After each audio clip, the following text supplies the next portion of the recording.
Shalom, ninakusalimu katika jina la Yesu Kristo wa Nazareti aliye hai. Nichukue nafasi kukaribisha mpendwa mtazamaji wangu katika kipindi chetu cha siku ya leo. Kumbuka hapa tuko darasani au tunajifunza masomo mbalimbali, lakini pia nikupongeze na nimshukuru Mungu kwa ajili yako kwa kuweza kuingia mwaka 2026 na katika darasa letu la siku ya leo somo hili ndio litakuwa somo la kwanza kwa mwaka 2026. Namwomba Mungu katika mwaka huu atupatie masomo mengine mema mazuri yatakayotusaidia katika maisha yetu ya kiroho, lakini pia katika maisha yetu ya kawaida. Mungu akubariki sana. Amen. Kwa siku hii ya leo nitaenda kufundisha somo lenye kichwa kinachosema kijana ni mthubutu. Kijana, wewe ni mthubutu. Kijana, tambua ya kwamba wewe ni mthubutu. Sasa moja kwa moja ninatamani tuangalie maana ya neno uthubutu. Wengine unajiuliza, je, uthubutu ni nini? Uthubutu nimeitafsiri kwa kawaida kabisa. Uthubutu ni hali ya kuchukua hatua za makusudi katika kutenda jambo fulani. Uthubutu ni hali ya kuchukua hatua za makusudi katika kutenda jambo fulani. Sasa uthubutu unajengwa au umejengwa juu ya mambo makubwa matatu. Uthubutu, yani hii hali au hii hatua ya makusudi ambayo mtu anaipata ndani ya moyo wake ya kutaka kutenda jambo fulani, ambayo ndio uthubutu. Sasa imejengwa juu ya mambo makubwa matatu. Jambo la kwanza ni ujasiri. Ujasiri. Mtu yoyote ambaye ni mthubutu ndani yake unakuwa na ujasiri. Ule ujasiri wa kuweza kutamani kufanya jambo, ule ujasiri wa kuliendea hilo jambo, wa kuamini ya kwamba unaweza kufanya, ya kuamini ya kwamba unaweza kufanikiwa, ya kuamini ya kwamba unaweza kuwa mkurugenzi wa kampuni yako, ya kuamini ya kwamba unaweza kutimiza malengo uliokuwa nayo na hiyo mipango na hizo ndoto ulizokuwa nazo. Ile hali ya ndani ya kuweza kuliendea hilo jambo na kufanya ni ujasiri. Ujasiri. Kwa hiyo mtu yeyote aliyekuwa na uthubutu ndani yake lazima awe na ujasiri. Mtu muoga hawezi kuwa mthubutu. Mtu jasiri anaweza kuwa mthubutu. Kwa hiyo jambo la kwanza katika mambo yaliyojenga uthubutu, jambo la kwanza ni ujasiri. Unatamani kuwa mthubutu, anza kuwa mjasiri. Anza kuamini juu ya vitu mbalimbali, juu ya mipango yako, juu ya malengo yako. Wewe kama kijana, anza kuamini, na katika kuanza kuamini ama kuwa jasiri, anza kujiamini kwanza wewe mwenyewe. Anza kujiamini ya kwamba mimi ninaweza kuwa mtu fulani, mimi ninaweza kuwa mtu mkubwa. Anza kujiamini ya kwamba unaweza kuwa mtu wa heshima katika taifa hili na hata nje ya taifa letu. Unaweza kuwa mtu wa heshima, unaweza kuwa mtu mkubwa. Amini, anza kujiamini kwanza. Utakapoanza kujiamini, ujasiri unakuwa ndani yako. Ujasiri unakuwa ndani yako. Jambo la pili ni kupata taarifa sahihi za jambo unalotaka kulitenda. Lazima uwe na taarifa sahihi za jambo ambalo unataka kulitenda. Kama ni biashara unataka kuifanya, lazima uwe na taarifa sahihi juu ya hiyo biashara. Kama ni kitu fulani unataka kuanzisha, ni mradi fulani unataka kuanzisha, lazima uwe na taarifa sahihi juu ya huo mradi ambao unataka kuanzisha. Kutokuwa na taarifa sahihi unaweza ukakufanya ukashindwa kuwa mthubutu. Lakini ukiwa na taarifa sahihi ya jambo ambalo unaliendea, pengine nataka kuanzisha mradi wa kuku, pengine nataka kuanzisha labda mradi fulani mkubwa sana utakaowasaidia watu wengine, lazima niwe na taarifa sahihi juu ya hicho ambacho ninataka kukifanya. Kwa hiyo unataka kuwa mthubutu, kijana unataka kuwa mthubutu, hakikisha una taarifa sahihi ya hicho ambacho unataka kukifanya au unakiendea kukifanya. Jambo la tatu, ni muhimu sana kufanyia kazi hisia zako za mafanikio. Ni muhimu sana kufanyia kazi hisia zako za mafanikio. Hapa katika kufanyia kazi hisia zako, ni muhimu kufahamu kuwa haupaswi kuishi ama kuyaishi matarajio yako. Haupaswi kuyaishi matarajio yako, bali unapaswa kutekeleza yale unayoyawaza.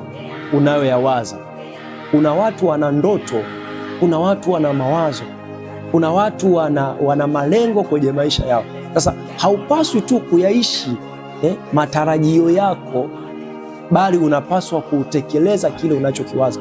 Unapaswa kutekeleza ile ndoto uliyokuwa nayo, unapaswa kutekeleza ile mipango uliyokuwa nayo, unapaswa kutekeleza yale ambayo yako ndani yako. Sasa unapaswa kuyatoa nje.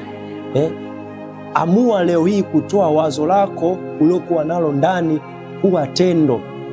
Amua kuanza kutoa hiyo ndoto uliokuwa nayo ndani yako kuwa tendo, kuwa matendo, kwa sababu kama hautalitoa nje wazo uliokuwa nalo, maana yake hautaweza kufanikiwa.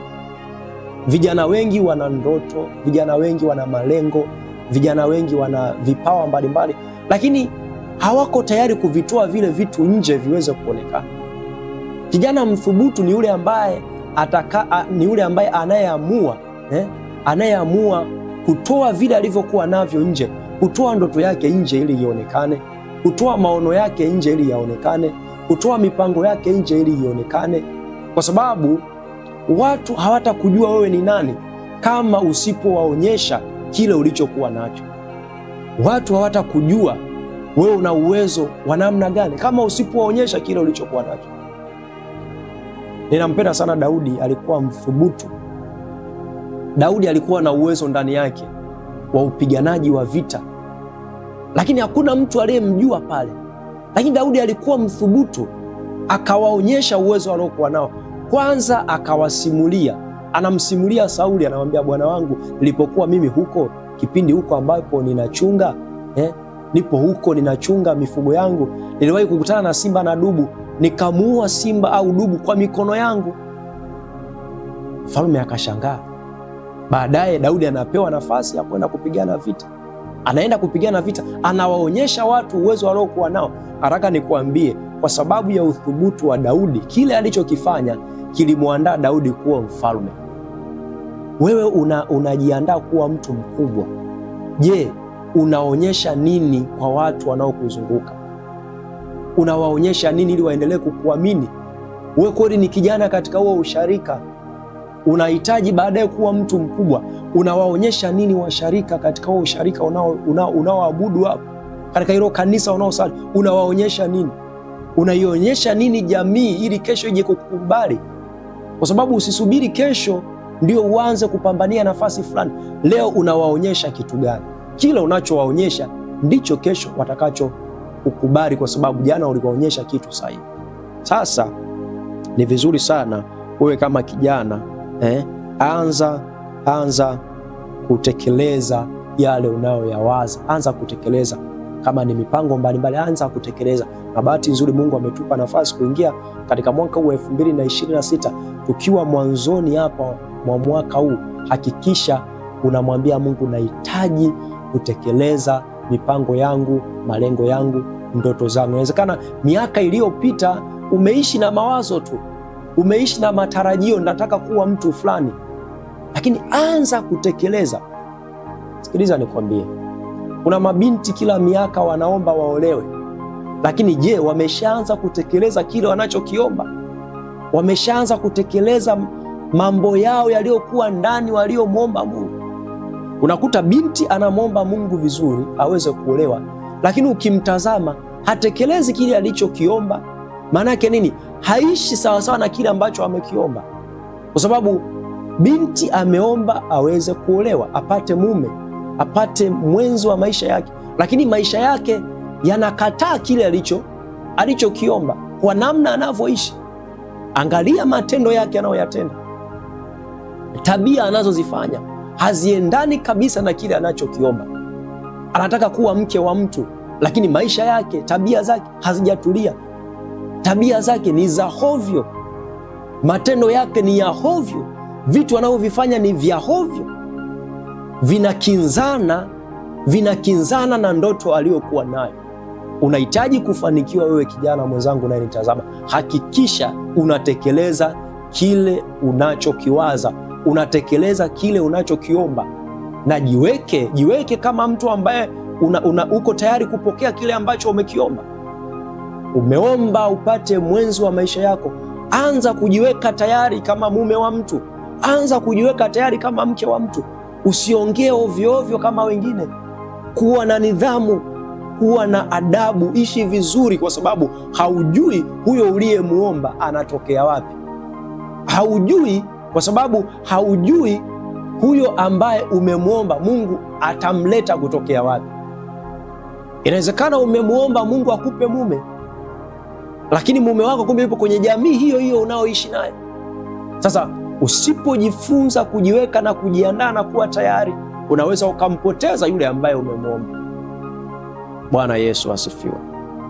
Kwa hiyo jambo hili la tatu linasema fanyia kazi hisia zako za mafanikio. Fanyia kazi. Mtume Paulo wakati fulani alimwambia kijana wake Timotheo, ni kama vile alikuwa anamuhamasisha kufanyia kazi ndoto aliyokuwa nayo, kwa sababu of course Mtume Paulo alimjua Timotheo ni mtumishi wa Mungu. Anamwambia jionyeshe kwamba umekubalika, jionyeshe kwa watu kwamba umekubalika. Maana yake nini? Onyesha ulichokuwa nacho kwa watu kwamba umekubalika. Watu hawatakutambua kama wewe ni mwombaji mzuri usipojionyesha kwa watu. Watu hawatakutambua kama wewe ni mhubiri mzuri, ni mwalimu mzuri, kama hautajionyesha. Na ndio maana nasema ukipewa nafasi ya kuonyesha ulichokuwa nacho, hakikisha unafanya kama hautafanya tena. Mwanangu, akikupa nafasi siku moja tu ya kuabudu, ya kuimba, ya kusolo, hakikisha una solo mpaka unasololea kwenye hilo biti. Wakikupa nafasi ya kuimba, imba kweli kweli. Wakikupa nafasi ya kuhubiri, hubiri kweli kweli kama hautahubiri tena. Wakikupa nafasi ya kufundisha, fundisha kweli kweli kama hautafundisha tena. Mwanangu, wakikupa nafasi ya kuomba, omba kweli kweli mpaka kila mtu aseme wao. Kesho upate nafasi. Leo umepata nafasi ya kuimba, imba kweli kweli. Kuna mtu mmoja amekaa pale kanisani kwako anakutazama, siku hiyo utakayoimba umeimba kweli kweli, anasema huyu binti ni mwimbaji mzuri, hebu tufuatilie karama yake, hebu tumuinue. Anasapoti huduma yako. Unashangaa ndio mwanzo wa kutoka kwako, unashangaa ndio mwanzo wa kufanikiwa kwako, unashangaa ndio mwanzo wa kubarikiwa kwako. Usifiche kile ulichokuwa nacho, usifiche ulichokuwa nacho, kionyeshe kwa watu. Hii pointi inazungumza, fanyia kazi hisia zako. Maana onyesha kile ulichokuwa nacho kwa watu, fanyia kazi, anza kukitoa ndani, kitoke nje kionekane, kitoke nje kionekane. Bwana Yesu asifiwe. Nimalize kwa mambo matatu yatakayokusaidia wewe kuwa mthubutu. Mambo matatu yatakayokusaidia kijana mwenzangu kuwa mthubutu. Jambo la kwanza, kile unachokiona katika maisha yako ndicho kitakacho kusababisha wewe kuwa mthubutu au usiwe na tabia ya uthubutu ndani yako. Unaona nini? Pengine nikuulize, kwenye jamii uliokuwepo unaona nini? Unaona nini? Katika dunia hii fursa zipo nyingi sana, lakini wale wanaoziona fursa ni wale ambao ndani yao wana uthubutu. Fursa ziko nyingi sana, lakini si rahisi kuonekana. Wale wanaoziona ni wale ambao ndani yao wana uthubutu, ndio wanaoziona hizo fursa. Kwa hiyo unaona nini? Ni vizuri nikakuuliza saa hii, unaona nini? Jifunze kuona mema, jifunze kuona mafanikio, jifunze kuona baraka, jifunze kuona ya kwamba wewe unaweza, jifunze kuona ya kwamba kesho yako ni njema, kwa sababu kile unachokiona ndicho kitakachokusaidia wewe kuwa na tabia ya kuthubutu ndani yako. Unaona nini? Unaona nini kwenye jamii inayokuzunguka? Unaona nini? Na hii haijalishi hata kama unapita kwenye matatizo au kwenye changamoto, unaona nini? Sababu of course kuna wengine kwenye changamoto wanaona ndio mwisho wao, lakini kuna wengine ni vijana wanaona kuendelea katikati ya changamoto wanaozipitia, wanaona kufanikiwa katikati ya magumu wanaoyapitia. Wewe mwangalie mtu kama Musa kwenye ile Kutoka 14:14 anavyowaambia wana wa Israeli. Musa anaona fursa, anaona kuendelea katikati ya bahari. Ni kweli bahari iko mbele, lakini macho ya Musa hayayaoni bahari, yanaona njia. Wewe kijana mwenzangu, unaona nini katikati ya bahari ambayo iko mbele yako? Katikati ya hicho ambacho kimekuzunguka unaona nini? Ona kuendelea katika jina la Yesu. Bwana Yesu asifiwe. Kwa hiyo jambo hili litakutengenezea tabia ya kuthubutu. Kile unachokiona unaona nini? Jifunze kuona vizuri, ona fursa mbalimbali, ona vitu mbalimbali vya kufanya, ona miradi mbalimbali. Mbona vijana wenzako wanaona? Mbona vijana wenzako wanaona kazi, wanaona biashara, wanaona miradi Unakuta kijana amesoma vizuri, ana elimu nzuri, ni msomi mzuri, lakini yupo tu. Hii sio sawasawa. Ona fursa inayokuzunguka. Ziko fursa nyingi sana, na nimekuambia dunia hii ina fursa nyingi ambazo si rahisi kuziona. Zinaonekana na wale ambao ndani yao wana tabia ya uthubutu. Jambo la pili, unasema nini? Unakiri nini?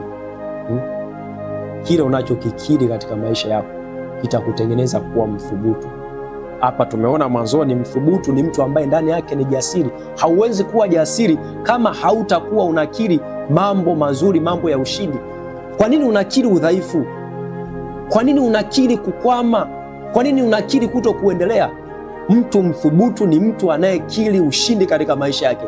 Haijalishi anakutana na magumu, haijalishi anakutana na changamoto za ajira, haijalishi anakutana na changamoto mbalimbali za kimazingira, lakini yeye anakiri ushindi, anakiri kuendelea. Nami ninakuomba sai, wewe kijana mwenzangu, anza kukiri ushindi katika maisha yako. Anza kukiri kufanikiwa katika maisha yako. Anza kukiri ya kwamba mimi ni mkurugenzi wa baadaye, mimi ni mkurugenzi wa kampuni yangu, mimi ni mwanzilishi wa kitu fulani, mimi ni mtu mkubwa, mimi ni mtu wa heshima. Anza kukiri hivyo katika maisha yako. Mimi ni kiongozi mkubwa. Anza kukiri hivyo. Haijalishi mazingira unayoyapitia yanakupa tafsiri nyingi za wewe, lakini wewe ni mshindi katika jina la Yesu Kristo. Paulo mtume akiwa katika mazingira magumu anasema, nayaweza mambo yote katika Yesu anitiaye nguvu. Kwa nini wewe ushindwe? Kwa nini wewe ushindwe kuwa mtu wa heshima? Kwa nini wewe ushindwe kuwa mtu mkubwa? Kwa nini wewe ushindwe kuwa mkurugenzi? Kwa nini wewe ushindwe kuanzisha biashara yako? Unayaweza mambo yote katika Yesu akutiaye nguvu. Jambo la mwisho, unawaza nini ndani yako? Unawaza nini juu ya kesho yako? Unawaza nini? Kuna watu wanawaza mabaya. Kesho yangu sijui itakuwa hivi, itakuwa hivi, kesho yangu ni ngumu. Hapana, waza mema katika jina la Yesu. Jiwazie mema, sababu vile unavyowaza ndani yako ndivyo ulivyo. Biblia inasema unavyo mtu, maana yake mtu anavyowaza ndani yake, unavyo mtu ndani yake ndivyo alivyo. Wewe unawaza nini? Ukijiwazia mabaya, mabaya yatakupata. Hautakuwa na uthubutu hata kidogo. Utashangaa uko pale pale, wenzako wanafanikiwa, wewe uko pale pale. Bwana Yesu asifiwe. Bwana Yesu asifiwe. Kwa nini tunajifunza somo hili la uthubutu sisi kama vijana? Dunia hii kwa nini tunajifunza somo la uthubutu sisi kama vijana? Dunia hii ilitakiwa kuwa na mafanikio zaidi ya haya ambayo leo tunayaona. Kwa masikitiko, mafanikio mengi yamekwamishwa na watu wenye fikra sahihi, lakini waliokuwa waoga wa kuwa wathubutu. Mafanikio mengi yamekwamishwa na watu ambao wana fikra sahihi, wana mawazo mazuri, wana ndoto nyingi sana, lakini ni waoga wa kuthubutu, ni waoga wa kuanzisha, ni waoga wa kufanya, wa kuanza, ni waoga lakini ndani yao wana akili sana, wana maono sana, wana vitu vikubwa ndani yao, lakini ni waoga wa kufanya, ni waoga wa kuanzisha. Ninakusii katika jina la Yesu, wewe usiwe miongoni mwa kundi hili la watu waoga. Anza kufanya, anza kufanya, na usijali hata kama ni kidogo, anza kufanya. Kwa hicho kidogo unachokidharau, ndipo kuna mkono wa Mungu mahali hapo. Waliokuwa wakubwa leo hii, wenye magari, wenye mali, wenye heshima zao, walianza katika udogo. Mtu alianza na kagenge tu, leo ana maduka mengi. Mtu alianza na kamtaji kadogo, leo ana vitu vingi. Mungu anatamani kukuona wewe kijana mwenzangu, unakuwa na uthubutu. Anzisha hicho ambacho unakifikiria kwenye mawazo yako, anza hata kama ni kidogo. Kuna mwingine anasema mimi nimesoma, pengine nina masters, sasa nawezaje kuanza na kitu kidogo? Pengine status yangu ni kuwa mtu fulani. Acha nikwambie, anza kufanya hicho kidogo, Mungu atakibariki, kitakuwa kikubwa. Waswahili wanasema hata mbuyu ulianza kama mchicha. Anza katika udogo huo unaoanza, kuna baraka za Mungu. Na acha nikupe siri, wakati mwingine Mungu anakusubiri uanze tu, alafu afungulie baraka zake kule mbinguni. Mungu anasubiri uanze tu, uanzishe tu, yani uanze tu, anasubiri uanze. Na ndio maana siku utakapoanza biashara hiyo, utakapoanza hata kupika hizo keki tu, ukaanza kwa watu 3, 4, 5, Mungu atakubariki, Mungu atakukuza. Mungu ataachilia baraka zake. Unashangaa baadaye unapata tenda ya kutengeneza keki nyingi, baadaye ndio jina limeenda mahali hapo, baadaye unakuwa mtu maarufu, mtu mkubwa, kwa sababu una mahali ulianzia. Waliokuwa wakubwa leo, jana zao walianza kidogo, hawakuanza hivyo ambavyo wewe unawaona leo. Huyo ambaye unamwona leo ana magorofa 3, 4, 5 hapa mjini, alianza kidogo. Usijidharau, wewe ni mtu wa maana, wewe ni mtu wa heshima, wewe ni mtu ambaye Mungu ameweka kitu kikubwa ndani yako. Anza hapo katika udogo. Mungu akubariki. Tukutane katika kipindi cha pili cha somo letu hili, kijana ni mthubutu, na tutaona katika sehemu yetu ya pili baadhi ya vijana kwenye Biblia ambao walikuwa na uthubutu. Lakini pia nitamwomba Mungu anisaidie aachilie mafundisho mengine haya ya uthubutu. Kijana anawezaje kuthubutu katikati ya tatizo? Mungu akubariki. Mimi ni mwalimu wako Mwinjilisti Nyange. Mungu akubariki sana. Nikutakie neema ya Mungu katika maisha yako. Amen.